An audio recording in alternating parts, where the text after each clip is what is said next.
আসসালামু আলাইকুম। আমি ডাক্তার গোলাম মুস্তফা, আপনাকে একটু পরীক্ষা করব। আমি যেভাবে বলি এটা একটু বলার চেষ্টা করেন। মাথা নাড়ায় না। এখানে কয়টা আঙ্গুল বলেন তো? একটা। মানে একটাকে দুইটা দেখলে বলবেন। আমি আঙ্গুল দিয়ে ঘুরাবো, মাথাটা চোখটাও দিয়ে ঘুরাবেন, মাথা ঘুরাবেন না, ঠিক আছে? ঠিক আছে, এই যে দেখেন আঙ্গুল ফলো করেন। এই যে মাথা ঘুরাবেন না, এই যে দেখেন এদিকে তাকান, এই যে এদিকে একটাই দেখেন উপরে। এখন এই যে এদিকে তাকান, নিচে তাকান। হ্যাঁ, এখন এদিকে তাকান, এদিকে এদিকে এদিকে তাকান, একটাই দেখেন। এখন এদিকে, এখন এদিকে তাকান, এদিকে বামে তাকান, বামে। আচ্ছা ঠিক আছে, এখন দাঁত দেখান তো দেখি, দাঁত দেখান, দাঁত দাঁত, হ্যাঁ দাঁত দেখান। হ্যাঁ, চোখ বন্ধ করেন। হ্যাঁ ঠিক আছে, এখন চোখ খুললেন।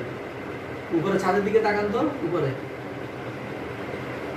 ঠিক আছে, হাতটা ধরেন তো দিকে, দুই হাতে ভাবে করেন। হাত উঠাইতে পারেন কিনা? ডান হাত উঠাইতে পারেন না? না, এটাতে মাথা ঘুরে নিয়ে আসে নাকি? ঘুরায়? আচ্ছা ঠিক আছে, ওকে ঠিক আছে, ওকে ধন্যবাদ আপনাকে। দেখেন, আচ্ছা।